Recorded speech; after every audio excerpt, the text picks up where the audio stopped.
Hermanos, muy buenos días. Hoy es Día del Señor. Hoy es julio 30 del 2023 y bueno, prácticamente el mes ya se fue. Ya entramos a agosto y bueno, aquí desde el sur de California, dándoles un saludo, estamos en pleno verano. Tenemos 2 meses más de temperaturas altas, tal vez hasta los 42, inclusive 43 grados, depende de algunas partes. Bueno, hoy día vamos a prácticamente seguir estudiando el libro de los Hechos en el capítulo 28, prácticamente una reunión más y acabamos el libro de los Hechos. ¿Por qué es importante el libro de los Hechos? Porque es nuestra acta de nacimiento para los que somos cristianos de cualquier tradición, denominación. Es nuestra acta de nacimiento. No, usted tiene un acta de nacimiento donde está su nombre, donde nació, lugar, etcétera, etcétera. Bueno, nosotros tenemos un acta de nacimiento, los creyentes, y es el libro de los Hechos, porque ahí nos narra justo todos los detalles, tal vez no todos los detalles. Lucas prácticamente nos dio a conocer un 7 o 10% de todo, el resto no lo vamos a saber, porque de otra manera su libro hubiera sido prácticamente 3 veces más que la Biblia, por los detalles. Pero nos dice prácticamente dónde inició la fe cristiana, quiénes fueron sus artífices, sus precursores, sus apóstoles, sus predicadores, entre los cuales resalta entre todos los apóstoles el apóstol Pablo.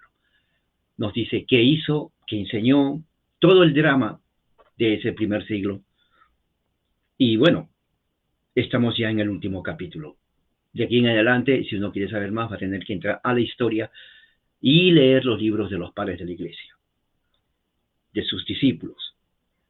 Y eso requiere extra trabajo, lo cual estoy pensando hacerlo también, porque es importante, ¿no? Hoy en día, por ejemplo, en el Señor hay diferentes tradiciones que se reúnen a alabar a Dios, la Iglesia Católica Romana, ¿no?, la más numerosa.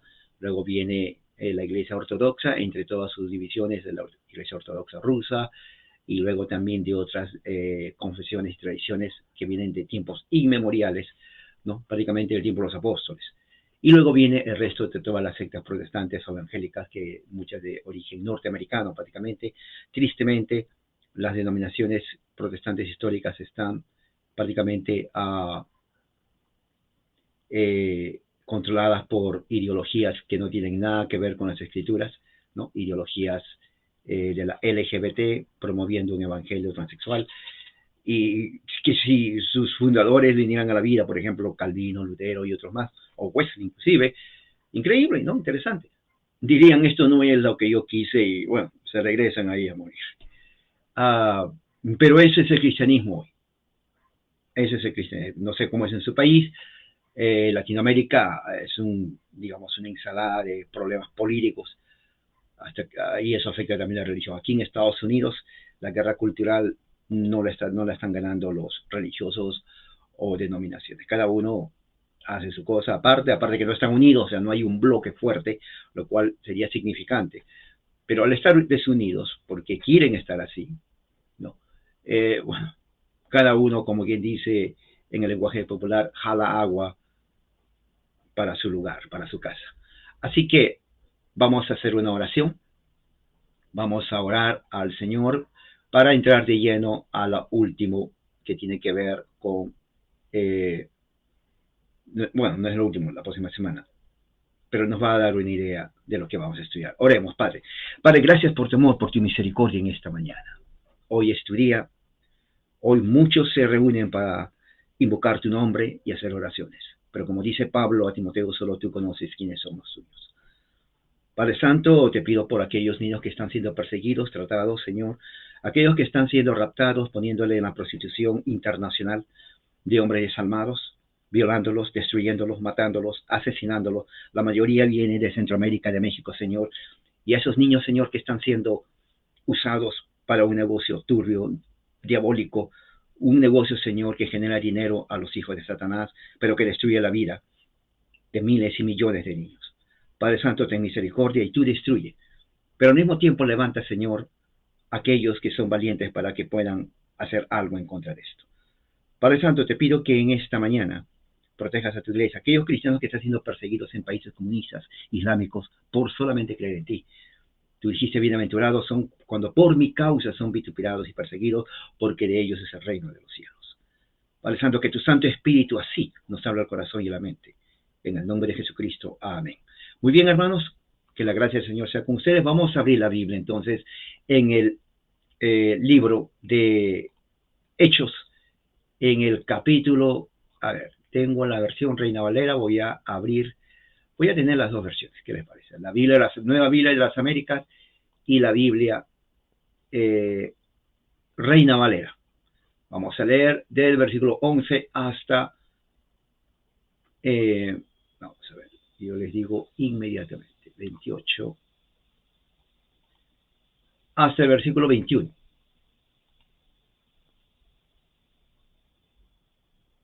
Perdón, del 11 hasta el 21. Capítulo 28 de Hechos, del 11 al 21. Voy a leer la versión Reina de las Américas.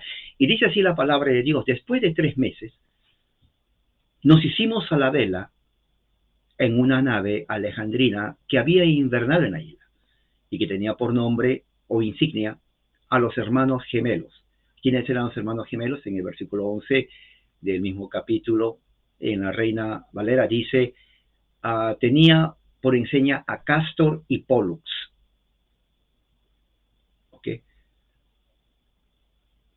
A Castor y Pollux era el nombre, hermanos gemelos. Al llegar a Siracusa, ¿no?, nos quedamos allí por 3 días. ¿No? Eso es cuando ellos llegan a Siracusa, que viene a ser un puerto en el sureste de la isla de Sicilia, ¿no? Cuando llegan al puerto de Siracusa, en el sureste de Sicilia, estuvieron ahí por 3 días. Saliendo de allí, de Siracusa, seguimos la costa hasta llegar a Regio, ¿no? Era otra ciudad. Regio viene a ser básicamente entre el estrecho entre Sicilia e Italia. Tenían que pasar por ahí para llegar a Roma. Entonces fueron a otro puerto que se llama Regio, ese es otro puerto. Al día siguiente se levantó un viento del sur y en 2 días llegamos a Puteoli. O sea, prácticamente parece ser que se quedaron ahí hasta que pasen los vientos fuertes. Es el mar Mediterráneo, esa zona es de vientos muy fuertes realmente hasta el día de hoy. Entonces llegaron, la ciudad se llama, ya entraron a territorio italiano y llegaron a otro puerto, ¿no? Recuerda, el primer puerto fue Siracusa, segundo fue Regio, pasando por ese estrecho entre Italia y Sicilia. Ellos van entonces en la costa oeste al puerto que se llama Puteoli, así se llama el puerto. Entonces, ¿qué pasa ahí? Bueno, allí encontraron algunos hermanos que nos invitaron, dice Lucas, primera persona, él se incluye ahí, lo cual implica que él estaba ahí, que nos invitaron a permanecer con ellos, con los hermanos que estaban ahí en esa ciudad, por 7 días, y así llegamos a Roma. Bueno, entonces, de acuerdo a la narrativa de Lucas, lo que está diciendo aquí es que se quedaron en Puteoli 7 días. Prácticamente Roma estaba más arriba, ¿no? 7 días. Puede ser que se quedaron 7 días en Puteoli y de ahí partieron a Roma, o puede ser que desde Puteoli a Roma llevaron 7 días de viaje, lo cual no se erró porque Roma estaba también lejos. ¿Ok? Pero sigamos leyendo. Habían hermanos ahí. Antes que Pablo estaba ahí, ya había una iglesia en esa ciudad, prácticamente en Italia.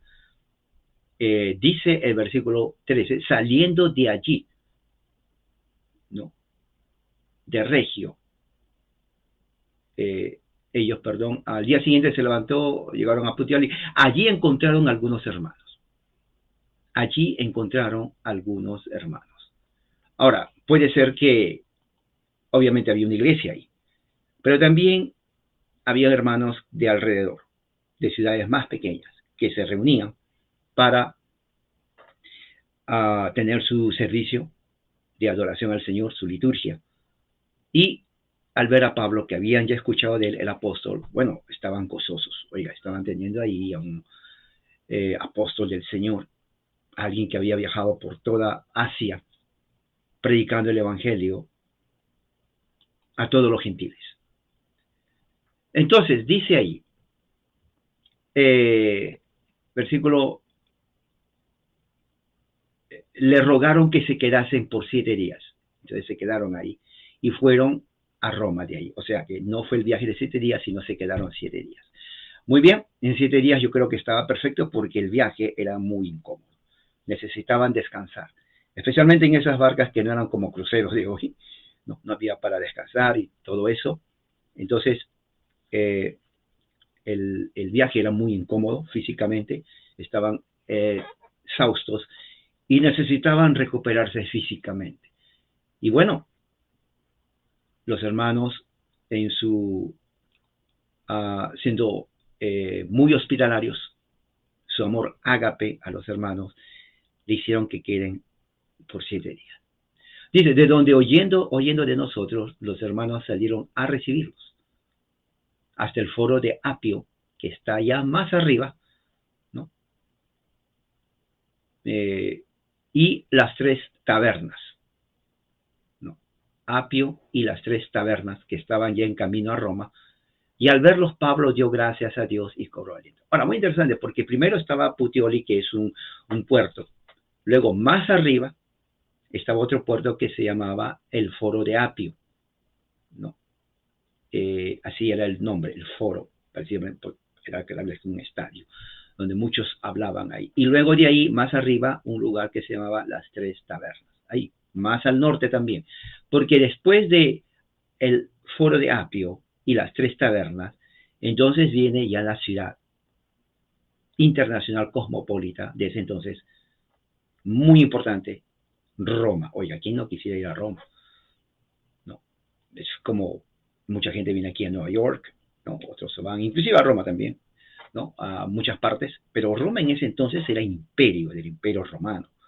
Hoy en día ya no hay imperio romano. En toda su majestad, ir a Roma era el sueño de todos, aunque sea para mirar un día, pero ya estaban ahí, ¿no? Viajar es hermoso, sinceramente. Y bueno, llegaron a Roma, y dice que antes que llegaran a Roma, ya hermanos sabían que él venía, y venían, ¿no? A encontrarle en el camino a Pablo, dándole la bienvenida, es lo que dice aquí, leamos. Dice,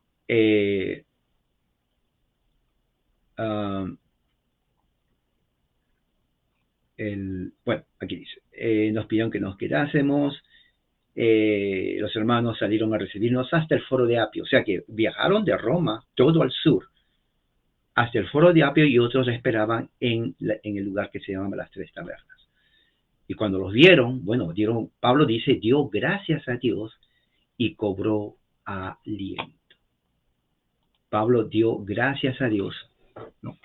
Y cobró mucho aliento. Es interesante porque esto nos dice, ¿no?, de la gran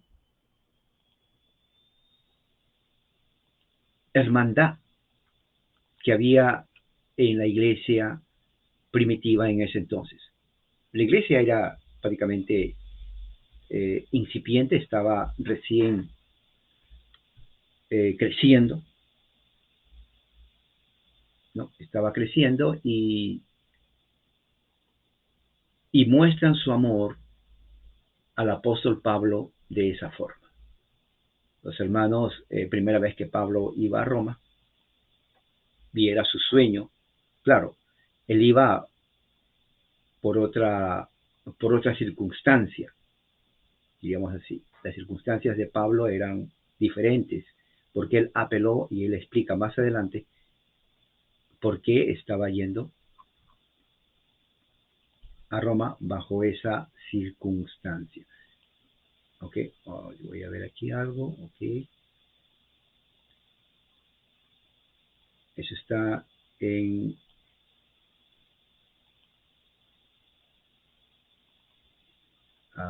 versículo 15, cuando dice que Pablo dio gracias a Dios y cobró aliento. Bien, vamos a ver.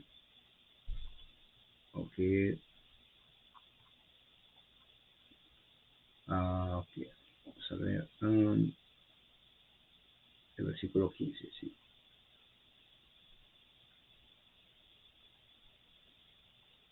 Bueno, dice en el original que Pablo dio gracias. La palabra gracias en griego es eucaristesas, recuerden. Eucaristía significa dar gracias a Dios, eso es acción de gracias. Dentro del rito católico romano es todo un ritual, una ceremonia de dar gracias a Dios que incluye el recibimiento de la hostia, ¿no? Y todo lo que tiene que ver dentro del rito católico romano. Pero originalmente la palabra son dos palabras compuestas, ¿no? Eu, que es bueno, de donde viene la palabra evangelio, porque evangelio es griego. ¿Se dan cuenta? Nosotros hablamos griego, usted habla griego, pero no lo sabe, porque el español de España no es castellano puro, es una mezcla de latín y de griego. O sea, nuestro español no es una palabra, no es un idioma original, ¿no? Es como un batido que usted le pone leche, plátano, fresas, ¿no? Y un montón de frutas y no es original, es una combinación. Eso es el español, ¿ok? Entonces, Eucaristía es griego, significa eu, bueno, caris significa gracia, de donde viene la palabra gracia, que nosotros usamos gracia, caris. Pero caris también significa un regalo, significa de donde viene la palabra en español carisma. No han escuchado, mira, esa persona habla con carisma. Bueno, carisma no es español, es griego, pero mal hablado, ¿no? Porque nosotros, el español, si queremos resumirlo, si a mí me dicen, defina usted el idioma español, yo definiría el idioma español en una sola palabra: idiomas mal hablados. Eso es lo que es el español, una combinación de idiomas en donde uno los habla mal y los pone como español. Eso es el español, ¿ok? Eso es. Cuando uno estudia lingüística y todo eso, uno va a encontrar cómo las idiomas originales antiguos se van fusionando, creando otros, y lo antiguo ya para ese tiempo es totalmente diferente. En otras palabras, el lenguaje que habló Don Quijote de la Mancha, o Cervantes, Saavedra, quien sea, si ellos hablan aquí no lo vamos a entender, y si nosotros le hablamos tampoco nos vamos a entender. Es más, puede hacer Google, entrar y ponga español siglo XVI, usted va a decir, ¿y esto qué es? Es español. No lo va a entender ni siquiera ni escuchándolo, menos leyéndolo. Entonces, nuestro español no es español. Es simplemente una combinación de palabras de griegas o latinas mal habladas. Algunas pueden sonar igual, pero de todas maneras, eso es el español. En fin, ¿por qué digo esto? Porque en esta parte, cuando dice, y Pablo dio gracias, está diciendo, usando, ¿no?, el griego, el verbo eucaristeo. O sea, él dio gracias, nada más. De ahí viene, entonces, lo que aquí en Estados Unidos, por ejemplo, el Día de Acción de Gracias, que ya se está viniendo en el mes de noviembre, ¿no?, cuando trajeron los reformadores de España. El Día de Acción de Gracias es parte de la Iglesia Católica Romana, siempre lo hicieron, ¿no? Yo crecí en una iglesia católica romana, la más católica del mundo, desde la Ciudad de la Merced, siglo XVI, cuando vino a Lima, Perú, los españoles, cuando trajeron todo esto de la religión católica romana. Día de Acción de Gracias es parte de eso. Los reformadores hicieron lo mismo, Día de Acción de Gracias. Entonces, cuando vinieron aquí en 1621, ¿no?, en las costas de Estados Unidos, cada expedición, inclusive católica, protestantes, puritanos, presbiterianos, inclusive bautistas, ellos celebraban Día de Acción de Gracias. No lo inventaron ellos. Eso es parte de la teología y la práctica cristiana, que ahí está Pablo. Léalo otra vez. Lo voy a volver a leer otra vez para que usted se lo grabe, ¿no? Aquí está. Mire, versículo 15, versículo 28. Dice así: al tener noticia de nuestra llegada, los hermanos vinieron desde allá a recibirnos hasta el Foro de Apio, que está en camino a Roma, y a las Tres Tabernas, que está más arribita del Foro de Apio. Los hermanos estaban ahí. O sea, estaban tan gozosos los hermanos que dijeron, no vamos a esperar que Pablo llegue a Roma para saludarle. Vamos a encontrarle.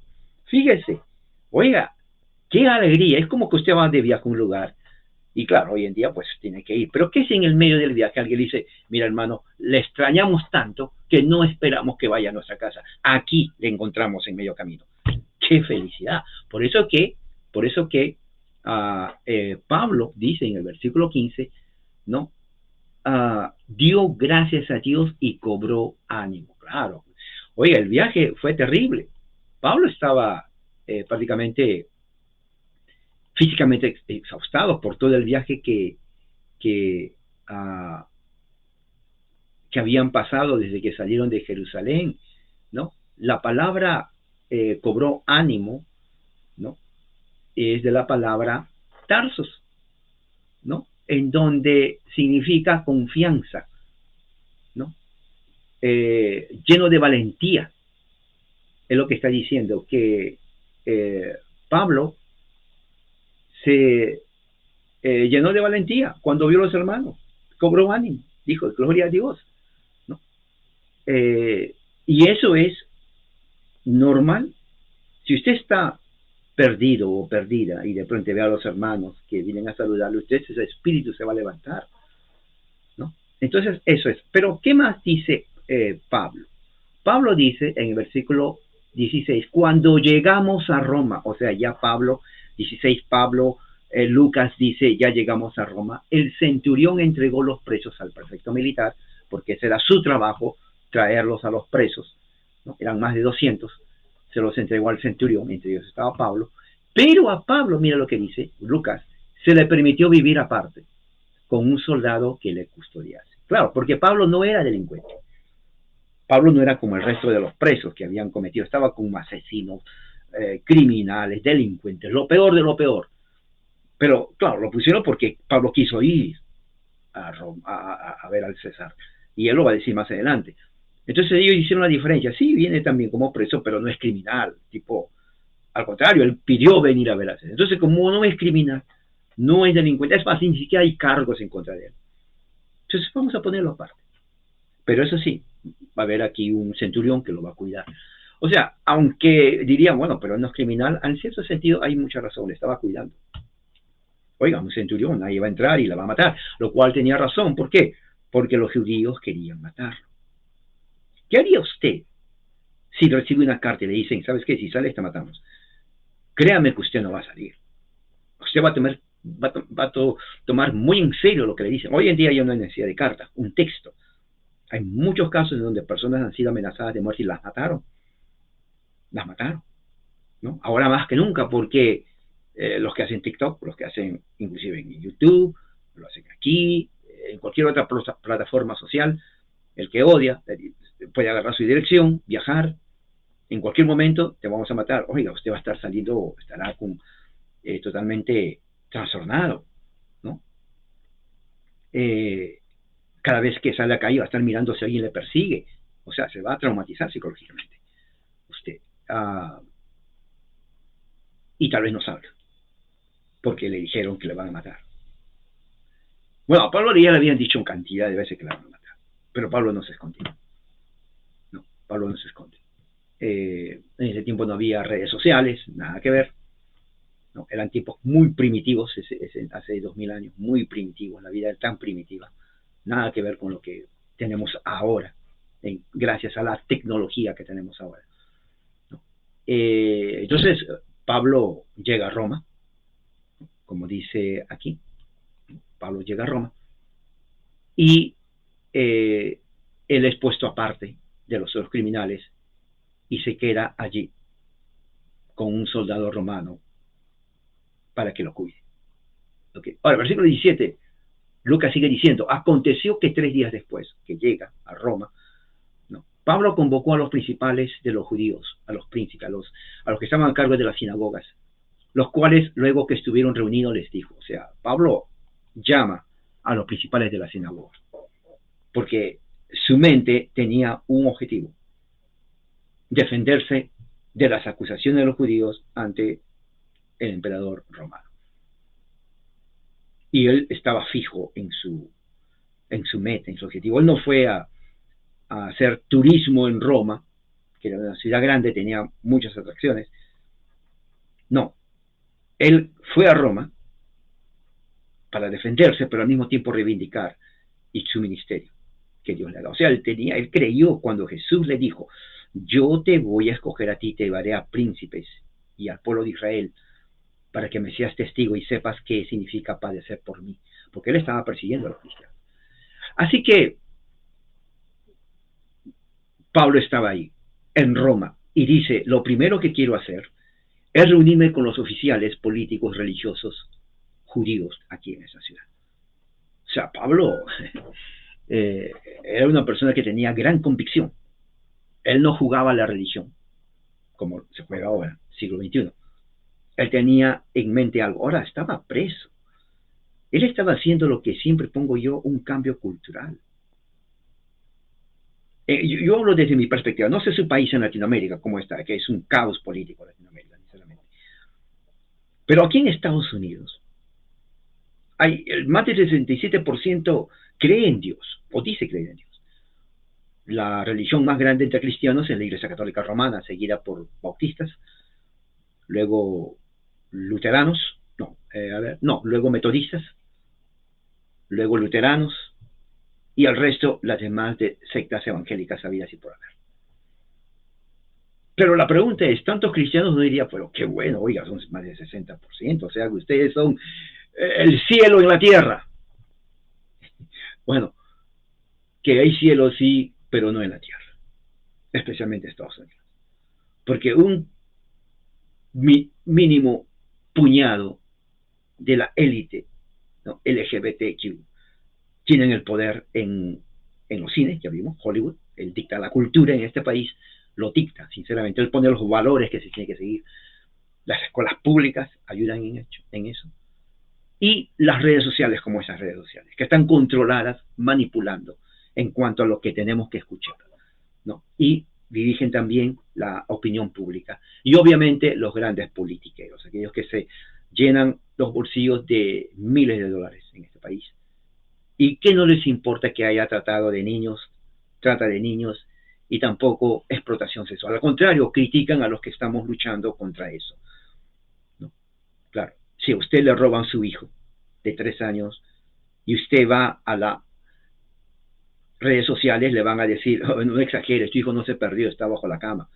No, ya lo busqué, no existe. Bueno, está con el vecino. No tengo vecino. Bueno, se fue con los amigos. No tiene amigos. Bueno, pues está en un lugar, pero no exageres que lo violaron y lo raptaron. Así es las redes sociales. Niegan una realidad.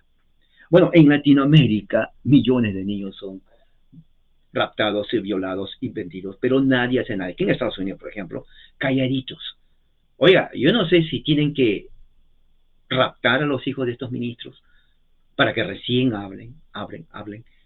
Y si lo hacen, la pregunta es, ¿o hablarán o se quedarán callados por miedo a que le digan que están exagerando? Ese es el nivel de incompetencia moral que hay en ese país entre los líderes. Lo repito, incompetencia moral con letras mayúsculas. Es una total desgracia, sinceramente. Es como que, ¿qué sirve tener 67% que llaman cristianos cuando tal vez 10% dominan todo? Eso es terrible. Y aquí nace el evangelicalismo que va a México. Aquí nace el evangelicalismo que va a Centroamérica. Aquí nace el evangelicalismo que va a Sudamérica. Aquí nace el pentecostalismo que va a México. Aquí nace el pentecostalismo que va a Centroamérica. Aquí nace el pentecostalismo que va a Sudamérica. Entonces, esa religión de aquí está allá. Pero aquí, por más que sean números, son irrelevantes para una batalla cultural. Qué triste, ¿no? Es como que usted tenga un perro pastor alemán grandísimo, pero un chihuahua chiquitito lo domina. Así que le vale entonces un pastor alemán. Algo así. Pablo hizo un impacto en el Imperio Romano. Por eso que le estaban persiguiendo a muerte.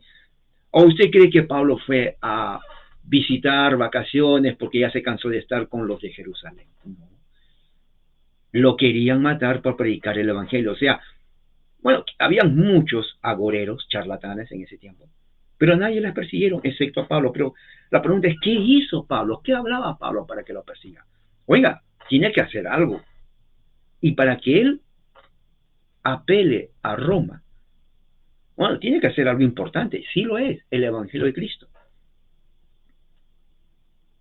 Él predicó ante los judíos que existe una resurrección de los muertos y que Jesucristo es el Señor, el Mesías. Eso a los de su tiempo, inclusive ahora los judíos que no creen en Jesús, pero en ese tiempo ellos Por eso Juan les dice que ellos son la prostituta del libro de Apocalipsis. Porque ellos estaban manipulando a las autoridades. Entonces Pablo dije, bueno, ustedes no me van a defender, ellos me quieren matar, apelo al César. Quiero ir a Roma para defender mi causa. Entonces cuando llega ahí, lo primero que hace es, tengo que hablar con los líderes judíos. Porque yo tengo que aclarar mi nombre, tengo que limpiar mi nombre de las falsas acusaciones que esta gente hace. Y dice así en el versículo 17, dice, yo varones hermanos, no habiendo hecho nada contra el pueblo, o sea, de Israel, hermanos, créanme, yo no hice nada contra el pueblo de Israel, ni contra las costumbres de nuestros padres. ¿Cómo se les ocurre? Si yo soy hebreo de hebreos, de la tribu de Benjamín, yo no hice nada. Créanme, no hice nada. He sido entregado preso desde Jerusalén en manos de los romanos. O sea, me apresaron y me pusieron en manos de los romanos. ¿Se dan cuenta? Por eso Juan dice que la gran prostituta sentada sobre la bestia, o sea, la bestia Roma, la gran prostituta son los líderes judíos, ¿no? Los cuales, ¿no?, habiéndome examinado, o sea, estaba allí Festo, ¿no?, me querían soltar porque dijeron, bueno, realmente todo lo que hemos escuchado de este hombre, pues no hay nada que le podamos imputar de algún cargo. Es más, los testigos falsos, no hablo de los testigos de Jehová, aunque también son falsos, pero de los testigos falsos de ese tiempo, ninguna de las acusaciones realmente pasó evidencias, porque todo lo que ellos le acusaron a Pablo, Pablo los refutó de una manera increíble. O sea, ese hombre es inocente, le vamos a dejar libre.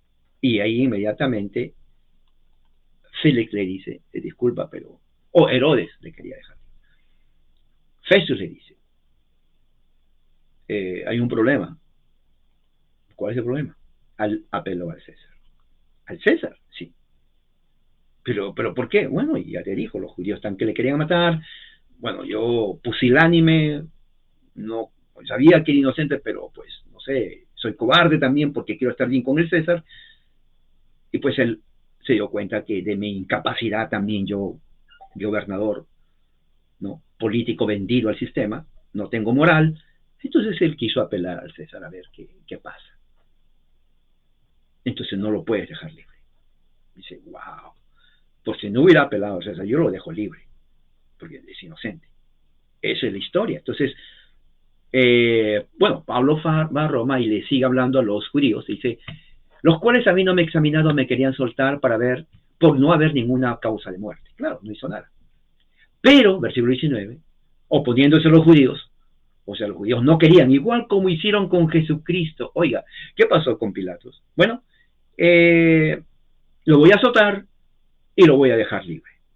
No, dice, si lo dejas libre no eres amigo del César. Oiga, con eso lo mató a Pilato. ¿Quién no va a querer ser amigo del emperador? Ahora, muchos dirían, pero ¿por qué no? Bueno, porque no era solamente asunto de amistad. Es más, no eran amigos. Era asunto de vida o muerte. Porque si hubiera llegado eso a oídos del emperador de ese entonces se hubiera dicho, ¿qué? ¿Pilato está haciendo eso? Sí, por culpa de él, todos los judíos están en revuelta. Oh, no, tenemos que sacarlo. Y para sacarlo no es que le dicen, ¿sabes qué? A partir de ahora ya no eres gobernador. No, simplemente con la espada lo matan y ponen a otro. Así era el método efectivo. ¿Sí? ¿Se imaginan que ese método romano sea hoy en día en los políticos? Yo me pongo a pensar en los Estados Unidos, en los políticos, si hicieran ese método romano de eliminar a los políticos, así, tipo romano, tipo con la espada y ya, yo creo que se quedarían tal vez 2 o 3. Sí, el resto estuviera ¿ya?, más rápido. Oiga, ¿para qué va a tener un político correcto, bueno para nada, que no tiene ni carácter, ni personalidad, ni convicción, ¿no?, ni perseverancia, que no sirve? Entonces, Roma tenía la forma más efectiva: asesinarlos, eliminarlos por completo. Ya no sirven, ¿no? A veces pienso, tal vez deberían de imponer eso. Aquí en los Estados Unidos, créame, el 98% estuvieran eliminados, porque no sirven para nada. ¿Qué más? Bueno, entonces aquí dice, bueno, a Jesús Le dijeron, te vámonos. ¿Y qué quieren que hagan? Dijo Pilato, crucifíquenlo. Entonces Pilato se lavó las manos. Bueno, realmente yo no tengo nada que ver con ustedes, me lavo las manos, allá ustedes. Y lo voy a poner rey de los judíos. No, decían. No, no, ya lo puse, lo que puse, lo puse. Rey de los judíos, se acabó. Bueno, en realidad tuvo razón, sí, él fue rey de los judíos. No, Jesús. Bueno, lo mismo querían hacer con Pablo. ¿Se dan cuenta esa mentalidad que venía en la persecución de los judíos? Contra Pablo. Porque estaba predicando a aquel a quien ellos también mataron, a Jesús. Lo llamaban bastardo. María, la Virgen María, la llamaban una mujerzuela porque le engañó a José. ¿Y quién sería su padre y con cuántos más? O sea, es un bastardo. No, o sea, la religión cristiana está basada en un bastardo cuya madre, pues, engañó a su padre. Eso es la referencia, la narrativa judía acerca de Jesús. Y dice, pero oponiéndose a los judíos, me vi obligado a apelar al César. Así dice Pablo, mira, no porque tenga de qué acusar a mi nación. O sea, él no fue a acusarlos a ustedes, no, amigos, hermanos. Miren, hermanos judíos, yo no estoy aquí porque voy a hablar mal de ustedes. ¿Cómo se les ocurre? Oiga, ¿cómo se les ocurre? Yo estoy aquí porque los judíos allá me quieren matar. Entonces, pues, ya que los gobernadores son pusilánimes, vendidos, no tienen moral, pues tengo que apelar ahora al César. Claro, el rey Herodes me quería soltar, pero muy tarde ya había apelado al César. Así que aquí estoy en Roma, ¿no? Así que esta es la causa. Por eso les digo, les estoy llamando, ¿no? Para verlos, para hablar con ustedes, porque por la esperanza de Israel, que es Jesucristo, estoy sujeto con esta cadena. La esperanza de Israel es Jesús, el Mesías, y estaba en cadenas. Así que, hermanos judíos, yo les digo, yo no tengo nada contra mi pueblo. Oye, yo soy como ustedes. Yo estoy aquí no es para hablar mal, decir, mire, no, es para defenderme. Ni siquiera voy a hablar mal de mis acusadores. Es para defenderme. Porque yo tengo la misma esperanza de Israel que ustedes, el Mesías, el cual es Jesucristo. ¿No? Y interesante porque ellos dijeron, respuesta, ¿qué respondieron ellos? 21. Nosotros ni hemos oído recibido de Judea cartas acerca de ti. O sea, ¿qué quiere decir eso? Que era mentira. Eran acusaciones falsas. Totalmente falso. O sea, lo que los judíos en Jerusalén habían levantado contra Pablo era falso testimonio, quebrantando la ley de Dios. Injurias, ¿no? Difamándolo delante de todos. Pero la inteligencia, ellos se dieron cuenta, el gobernador, el rey. Pero claro, los gobernadores eran pusilánimes, vendidos, políticos, como los políticos de ahora, vendidos su alma al diablo, querían estar bien con César, decían, no, que si yo lo saco libre, todos se van a venir contra mí, el emperador va a mandar a alguien, me va a matar, no, mejor no, yo no me meto, es cuestión de ellos, es más, ni me importa. Pero el que sí conocía era Herodes. Así que Herodes dijo, no, este hombre, por cómo me persuade ser cristiano, ¿no? Lo voy a dejar libre. No, ya apeló al César. ¿Y ahora qué hago? Bueno, que vaya allá, porque si no hubiera apelado al César, ya lo hubiera dejado libre, sinceramente. Es increíble cómo son las cosas, ¿y qué más? Y dice, no hemos recibido carta de Judea acerca de ti. O sea, no te conocemos, Pablo. Ni ha venido alguno de los hermanos que haya denunciado o hablado algo mal de ti. O sea, ni carta, ni nadie vino a nosotros. Y eso que estamos en la ciudad imperial del Imperio Romano, Roma. Oiga, que estamos en Roma. Y los de Jerusalén no nos toman en cuenta. Así que lo que tú nos dices es nuevo. Es más, si nunca nos hubieras dicho por qué estás aquí, nunca hubiéramos importado pues otro más. Pero ya que nos dices, ahora ya sabemos. Pero nadie nos dijo. Eso es lo que le dijeron. ¿Qué más? Pero querríamos oír de ti lo que piensas. Porque de esta secta, cristianismo, nos es notorio que en todas partes se habla contra ella. Bien interesante esa parte que dice Lucas. Porque Lucas lo que está diciendo es que ya el cristianismo, antes que Pablo llegara, ya se había expandido a Roma. Y era lógico, porque recuerde, Pablo viaja a Asia como 3 veces. O sea, los que creyeron en Jesucristo en Asia viajaron a todas partes del mundo desde entonces. Viajaron a África, más al este, a las Islas Británicas, inclusive a la India, a África del Norte y a Roma. O sea, cuando Pablo llega a Roma ya habían cristianos. Y claro, para los creyentes era algo nuevo. Para los enemigos, o los que no conocían, pero odiaban esta secta nueva, como dice ahí, porque era nueva, decían, mira, ahí vienen los de la secta, los cristianos. Los judíos lo llamaban los nazarenos, ¿no? O los galileos, o los del camino. En Antioquía se les dice cristianos como una forma de división. Pablo no usa esa palabra para los creyentes, se los llama santos y fieles en Cristo. Era lo único que decía Pablo. Santos y fieles en Cristo, nada más. Ellos no decían a los cristianos que están ahí. No va a encontrar eso en las cartas de Pablo. Santos y fieles en Cristo era la única designación para los que creen en Cristo. Santos y fieles, los santos en la iglesia en Corinto, los santos en la iglesia de Éfeso. Prácticamente, si queremos ser bíblicos, somos los santos en Cristo. Ahora, claro, otro problema también que había, y eso lo podemos ver en el libro de Corinto, inclusive el apóstol Juan en su primera carta que estamos estudiando, muchos se habían infiltrado, no había templos, habían casas. De todos los infiltrados habían lo que se llaman los gnósticos y los judaizantes. Entraron no porque creían en Jesús, sino para ver qué hacen esto. Vamos a ver qué hacen. ¿A quién adoran? No hay imágenes. Bueno, okay. Hablan de un Jesús. O es el carpintero que murió allá. De verdad, sí, su padre José, ¿te acuerdas? Sí, su madre la dejó, que estuvo con otro hombre y nació y dice que es del Espíritu Santo. ¿Ellos creen eso? Sí, ellos creen eso. Y dicen que resucitó al tercer día. ¿Puedes creer eso? O sea, ellos adoran a ese tipo. Sí, ellos adoran a él.